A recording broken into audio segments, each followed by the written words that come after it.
What if I told you that what stylish, influential women are wearing right now isn't what you're seeing on your TikTok feed? Because while social media is still obsessing over old trends, the real insiders, the ones at the private dinners in Paris, the yacht parties in Capri, and the backrooms at Fashion Week, have already moved on. And today I'm breaking it all down for you. Let's get one thing clear. The biggest fashion flex right now is quiet assertion. It's not about logos or overhyped collabs anymore.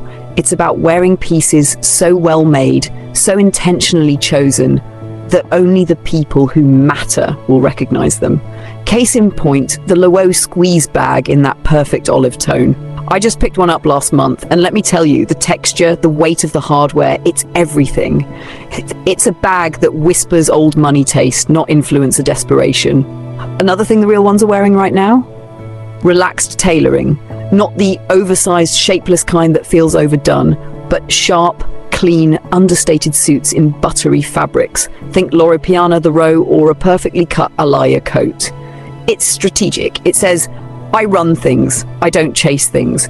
And it's why the most powerful women in every city right now look like they just stepped out of a silent auction, not a viral TikTok. Jewelry is equally intentional. The era of stacking random rings and chunky costume pieces is over. What you're seeing now is single, heirloom-feeling pieces. One vintage Cartier watch, a heavy yellow gold chain from Bulgari, or like the Van Cleef Alhambra necklace, subtle, but every person in the room with status will clock it. Because in elite circles, the fewer items you wear, the more each one says about you. On weekends, it's all about high-low chic, not basics, but perfectly cut vintage denim with a kite knit. Or those totem slingbacks I'm obsessed with right now. Clean, minimal, effortless. The psychology here is simple. Real wealth doesn't perform, it exists. Even hair and makeup are shifting. The most stylish women have traded overstyled looks for soft, polished, natural. Clean skin, a subtle lip, maybe a fresh blowout or sleek bun. Because the message is, when you're truly important, you don't need to try hard. The room will adjust to you. And here's what nobody tells you. What you wear isn't just style, it's strategy. It's how you signal power before you open your mouth. It's your passport into certain rooms, certain conversations, certain privileges. That's why fashion isn't trivial, it's tactical.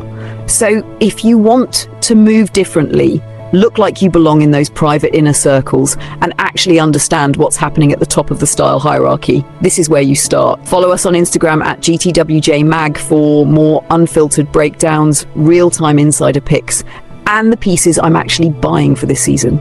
Because on this channel, we don't follow trends, we decode them. Let's talk about bags for a second, because while everyone else is chasing the latest it bag drop or dupes on resale sites, the women you actually want to dress like are carrying pieces you can't just grab off a shelf. The Hermes Kelly dance has quietly become the bag in discreet circles. Why? Because it's versatile, barely branded, and says you've had a relationship with your SA for years. I got mine in that perfect taupe shade with gold hardware, and it's one of those bags where people in the know catch your eye, give you that nod. That's status without screaming. Footwear's having a similar moment.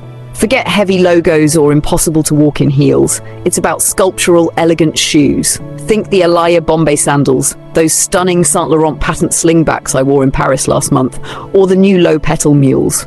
Real style right now is rooted in form, structure, silhouette, pieces that are art, not advertisement. Even fragrance is part of the strategy. Every woman of influence I know has a signature scent no one else can place. I've been wearing Frederic Mortre of a Lady for evenings. It's rich, opulent, instantly changes the energy of a room. For day, Le Labo Another 13, or Byredo Casablanca Lily. Because scent lingers long after you leave a room and people remember how you made them feel. And for accessories, understated luxury. No more overstacked wrists or statement belts. A single vintage Cartier tank watch, those minimal gold hoops from Charlotte Chesnay. The new Boucheron Plume de Paon ring, each piece with a story, with provenance, with weight. The psychology behind this shift is clear. In elite spaces, it's no longer about showing how much you can buy, but showing how well you can choose. It's about signaling taste, discernment, access. The rich are dressing poorer on purpose, but with $1,000 tailoring and objects you have to know someone to even be offered. So if you want to actually move like the insiders, stop chasing trends designed for the masses. Look at what the women on yachts in Antibes are wearing. Look at what's on the arms of the woman sitting front row at Alaya. Look at what Sophia Richie wore to her wedding. It's not about visibility, it's about belonging. And that's exactly what we decode here on GTWJ. Follow at GTWJmag on Instagram for daily drops of insider fashion intel, what the women you actually admire are buying, and the pieces that get you past the velvet rope. Because anyone can wear a logo tee. Not everyone can move in rooms where what you're wearing speaks for you.